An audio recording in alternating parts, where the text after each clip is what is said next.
हमारा 10th class का civics है, उसका तीसरा चैप्टर है लोकतंत्र में प्रतिस्पर्धा एवं संघर्ष।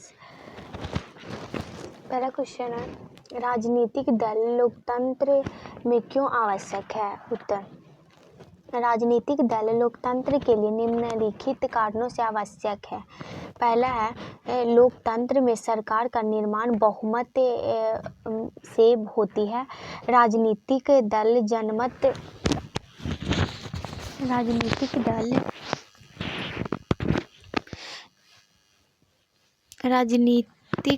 जनमत के निर्माणों में सहायक तथा जनता में जागरूकता बढ़ाने में सहायक होता है। राजनीतिक दल जनता व सरकारों के बीच कड़ी का कार्य करते हैं। विरोधी दल के रूप में ये सरकार की मनमानी पर रोक लगाती है।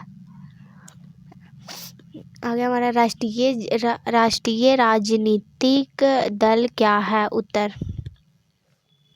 वैसे राजनीतिक दल जो कि लोकसभा या विधानसभा के चुनावों में 4 या उससे अधिक राज्यों में कुल वैध मतों का कम से कम 6% प्राप्त करते हैं। साथ ही साथ लोकसभा में कम से कम 2% से 11 सीट हासिल करते हैं, उन्हें भारत के चुनाव आयोग द्वारा राष्ट्रीय राजनीतिक दल की मान्यता दी जाती है। आगे हमारा राजनीतिक दलों के प्रभावशाली बनाने के 2 सुझाव लिखे। तो उत्तर, राजनीतिक दलों को प्रभावशाली बनाने के लिए निम्नलिखित उपाय हैं।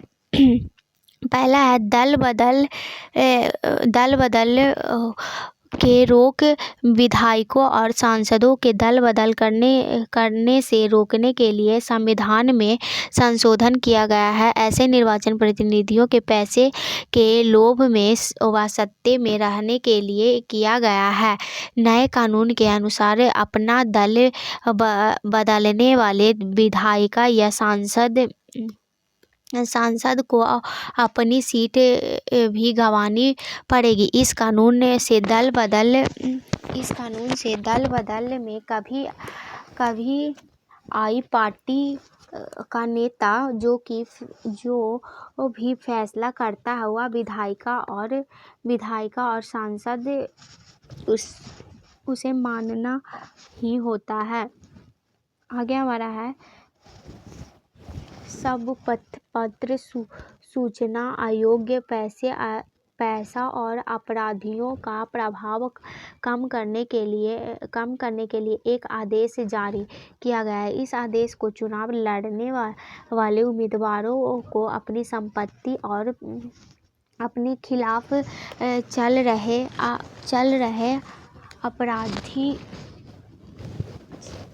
आपराधिक मामलों का ब्यौरा एक शंसापन्न पत्र माध्यम से देना अनिवार्य कर दिया है। इस व्यवस्था से लोगों को अपने उम्मीदवारों के बारे में बहुत ही पक्की सूचनाएं उपलब्ध होने लगी है, लेकिन जांच करने की कोई व्यवस्था नहीं है। आगे हमारा राजनीतिक दलों के गठबंधन से आप क्या समझते हैं? क्या गठबंधन समय की मांग है? उत्तर, जब हम चुनाव किसी एक राजनीतिक दल के बहुमत में आने की संभावना नहीं दिखाई देती है या दो से अधिक विभिन्न सांसदों में विश्व में रखने वाले राजनीतिक दल गठबंधन बनाकर चुनाव लड़ने के निर्णय लेते हैं तो उस राजनीतिक दलों का गठबंधन कहा जाता है। उदाहरण के लिए नवंबर 2015 में बिहार विधानसभा के चुनाव में जनता दल और राष्ट्रीय जनता दल का गठबंधन कभी-कभी चुनाव में किसी एक दल के बहुमत नहीं आने पर सरकार के गठन के उद्देश्य से कुछ राजनीतिक दल आपसी गठबंधन करके सरकार चलाने का निर्णय लेते हैं और इसी गठबंधन की राजनीति कहते हैं। भारत में गठबंधन की राजनीति अब समय की मांग बन गई है। अब केंद्र में तथा कुछ राज्यों में कोई राजनीतिक दल अकेले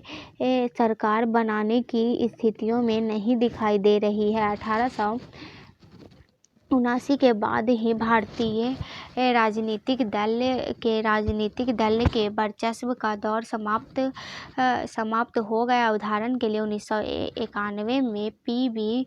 नरसिम्हा राव के नेतृत्व में सरकार कुछ सांसदों के खरीद फरोख्त से बनी। इस प्रकार राज्यों में भी सरकार बनने लगी। अतः हम कह सकते हैं कि राजनीतिक दलों का गठबंधन से सरकार आज के समय की मांग है। आगे हमारा दबाव समूह राजनीतिक दलों पर किस प्रकार प्रभाव डालते हैं। उत्तर: दबाव समूह अपने क्रियाकलापों के माध्यम से ये राजनीतिक दलों के निरंतर प्रभावित करने का प्रयास करते हैं। प्रत्येक आंदोलन का एक राजनीतिक पक्ष होता है, जिसके कारण दबाव समूहों एवं राजनीतिक दलों के बीच प्रत्यक्ष अथवा अप्रत्यक्ष संबंध स्थापित हो जाता है। कभी-कभी राजनीतिक दल ही सरकार को प्रभावित करने के लिए दबाव समूहों का गठन करते हैं। इस प्रकार दबाव समूह राजनीतिक दल की एक शाखा के रूप में कार्य करने लगे हैं। कभी-कभी किसी भी उद्देश्य से गठित दबाव समूह में राजनीतिक दलों के रूप में ग्रहण कर लेता है, जैसे कि झारखंड मुक्ति मोर्चा, असम गण परिषद आदि। अगला, राजनीतिक दल किस तरह सत्ता में साझेदारी करते हैं। उत्तर हमारा सत्ता में साझेदारी या भागीदारी किसी भी लोकतंत्र के लिए एक आवश्यक एवं महत्वपूर्ण आधार है। राजनीतिक दल सत्ता में साझेदारी सबसे जीवंत स्वरूप इसकी सत्ता की साझेदारी में निम्नलिखित भूमिका होती है। राजनीतिक दल सत्ता के सशक्त दावेदार के रूप में निर्वाचन प्रक्रिया को भागीदार होते हैं। अगला, राजनीतिक दल सत्ता प्राप्त करने के लिए प्रतिस्पर्धा के रूप में कार्य करते हैं।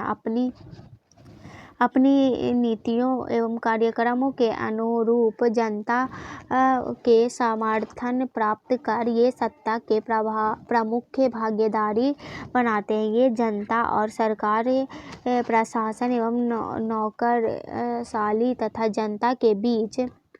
जनता के बीच संपर्क का प्रमुख माध्यम बनकर राजनीतिक प्रक्रियाओं के भागीदार बन रहे हैं। अगला, स्थानीय शासन के प्रतिनिधियों के समर्थन कर स्थानीय राजनीतिक प्रक्रियाओं की भागीदारी करते हैं और राजनीतिक दलों में जनता के प्रतिनिधि के रूप में लोकसभा, राज्यसभा अथवा राज्यों के विधान मंडलों तथा जनता के प्रतिनिधियों के रूप कर जनता के हितों की रक्षा के लिए आवाज उठाते हैं।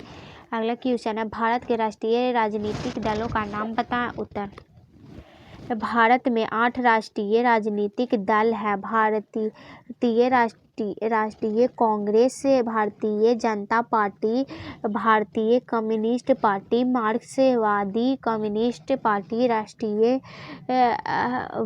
कांग्रेस पार्टी एवं Bahujan Samaj party, Trinamool Congress, national people's party.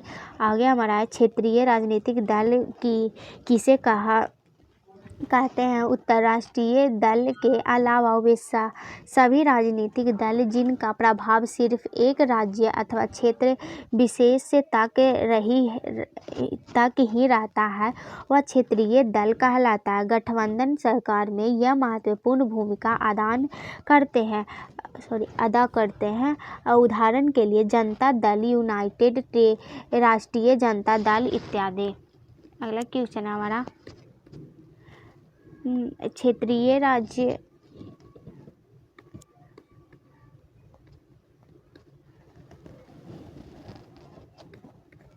अगला क्वेश्चन है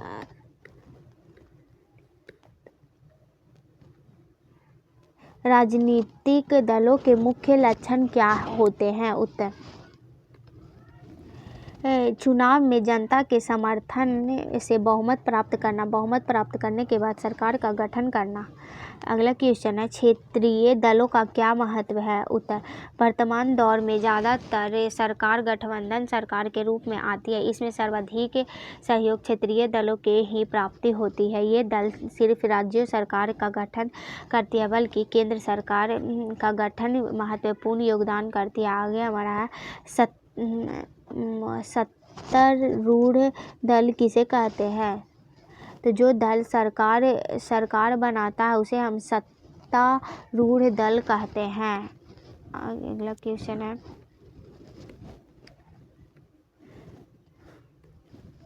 दलीय व्यवस्था के 3 स्वरूपों का नाम बतावें। उत्तर, संसार में दलीय व्यवस्था के 3 स्वरूप हैं। पहला है एक दलीय व्यवस्था, द्विदलीय व्यवस्था, बहुदलीय व्यवस्था। राजनीतिक दलों में किस प्रकार जनता एवं सरकार के बीच कड़ी का काम करते हैं। उत्तर, राजनीतिक दलों एवं प्रमुख कार्यों में एक है जनता एवं सरकार के बीच कड़ी रूप में कार्य करना। अगला, राजनीतिक दल ही जनता की समस्याओं और आवश्यकताओं को सरकार के सामने रखने इसके लिए वे आंदोलन का भी सहारा लेते हैं। राजनीतिक दल सरकार की कल्याणकारी योजनाओं और कार्यक्रमों को जनता तक पहुंचाने का भी कार्य करते हैं। अगला क्वेश्चन है राजनीतिक दल और दबाव समूहों के मुख्य अंतर क्या है। उत्तर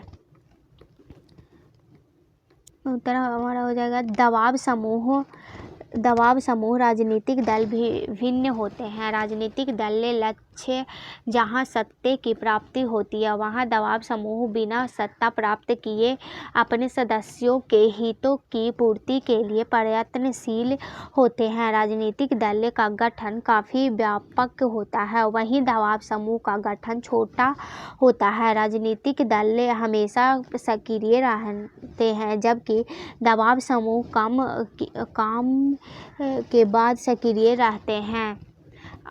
अगला क्वेश्चन है स्वतंत्र राजनीतिक संगठन कौन है। उत्तर, स्वतंत्र राजनीतिक संगठन भारत सरकार के चुनाव आयोग के द्वारा मान्यता प्राप्त करे ऐसा संगठन जो विभिन्न राजनीतिक क्रियाकलापों अग्रणी भूमिका अदा करता है। इसकी मुख्य उद्देश्य जनता का प्रतिनिधित्व करना, चुनाव जीतकर सत्ता की प्राप्ति करना और पुनः जन कल्याण के लिए नीतियां तैयार करना।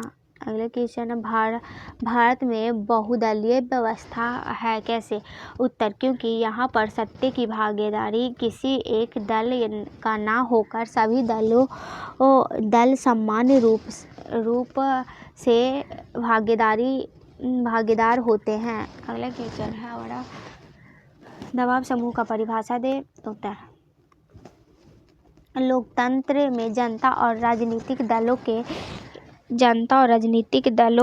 के साथ दबाव समूह भी महत्वपूर्ण भूमिका निभाते हैं। जैसे कि दबाव समूह कुछ व्यक्तियों का समूह होता है और कुछ विशेष लाभ के लिए आपस में बंधे होते हैं जिसके उन्हें पूर्ण जानकारी भी होती है। उन्हें समूहों में दबाव समूह कहा जा सकता है जिनका गठन होता है जिनमें विशेष कार्यकर्ताएं होते हैं जिनकी सामाजिक एवं राजनीतिक उद्देश्य स्पष्ट सुनिश्चित एवं वर्णित होते हैं तथा जो विभिन्न संस्थाओं के बीच रहकर अपना कार्य संपन्न करते हैं। जनता दल यूनाइटेड का परिचय दें। उत्तर, 1999 में जनता दल के अलग होकर होकर सरदार यादव के नेतृत्व में जनता दल यूनाइटेड का गठन हुआ है। जनता दल यूनाइटेड का एक क्षेत्रीय दल है जो कि बिहार के सत्तारूढ़ है। इस पार्टी का मुख्य उद्देश्य है समाजवादी का स्थापना करना, दलित एवं पिछड़ों के विकास का सामाजिक न्याय लाना। यह संघीय ढांचे के अंतर्गत राज्यों का अधिकार की मांग करता है। इसका चुनाव चिन्ह तीर का निशान है। आगे हमारा चुनावी घोषणा पत्र क्या है? उत्तर, चुनावों के समय विभिन्न राजनीतिक पार्टियों में अपने अपने विचारों को जनता के सामने रखती है। इसमें पार्टियों को वोटर को यह बतलाती है कि उनकी नीतियाँ क्या है और सत्ता में आने के बाद वे क्या करने वाले हैं। कुल मिलाकर ये उनकी नीतियाँ एवं कार्यक्रम का संकलन है। आगे हमारा चिपको आंदोलन के मुख्य उद्देश्य क्या है? उत्तर, चिपको आंदोलन, पहला इसका उत्तर होगा वन संपदा की सुरक्षा, वन्य जीव की सुरक्षा, मिल मालिकों के विशेष से मुक्ति। आगे, नर्मदा बचाओ आंदोलन का मुख्य उद्देश्य क्या है? नर्मदा बचाओ आंदोलन का मुख्य उद्देश्य कृषि क्षेत्र है सुधार के लिए सरकार का ध्यान आकृष्ट करना। और इस आंदोलन का समर्थकों का यह कहना है कि जंगल, जल और जमीन जैसे प्राकृतिक संसाधनों पर स्थानीय समुदाय का प्रभाव नियंत्रण होना चाहिए। और सरदार सरोवर परियोजनाओं के विरोध पीछे यह तर्क दिया गया है कि वही पर्यावरण के लिए भी नुकसानदेही है। आगे हमारा है लोकतंत्र स्वतंत्रता और सामान्यता पर आधारित शासन है। कैसे? उत्तर, स्वतंत्रता और सामान्यता लोकतंत्र के दो आधार है। पहला, स्वतंत्रता के अंतर्गत देश के सभी नागरिकों को सामान्य रूप से स्वतंत्रता प्रदान की गई है। इसमें भाषण, अभिव्यक्ति की स्वतंत्रता, निर्विचार की स्वतंत्रता, संगठन बनाने की स्वतंत्रता, पेशा व्यवसाय चुनने की स्वतंत्रता, मताधिकार आदि की स्वतंत्रता। आगे हमारा लोकतंत्र में विपक्षी दल की क्या भूमिका है? उत्तर, विपक्षी दल सरकार के कार्य पर निगरानी रखते हैं, समय समय पर अपना विरोध प्रकट करते हैं और इसके फलस्वरूप सरकार जनता के अहित के कोई भी कार्य करने में डरती है और इस प्रकार जनता के हित की रक्षा हो पाती है। आगे हमारा लोकतंत्र में जनसंघर्ष की क्या भूमिका है? उत्तर,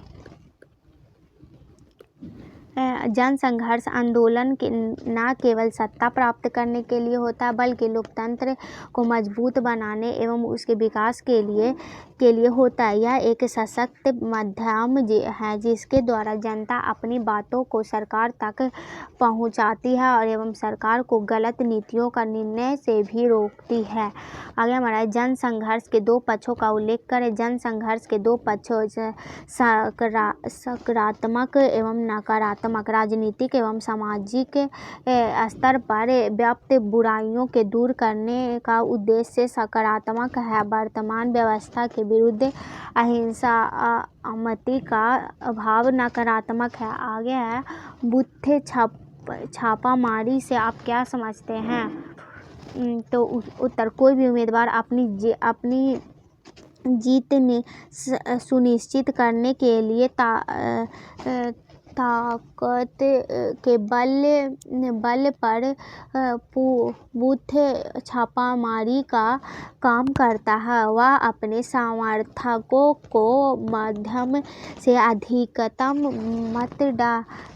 मत डालवाने का प्रयास करता है। आगे हमारा है दलित पार्टी क्या है? तो यह एक संगठन था। इसका निर्माण दलित वर्ग के नवयुवकों के द्वारा किया गया है। आगे पंचायत समिति के कार्य का वर्णन करें। उत्तर, पंचायत समिति सभी ग्राम पंचायतों के वार्षिक योजनाओं पर विचार विमर्श करती है तथा समेकित योजनाएं इनकमिंग वॉइस कॉल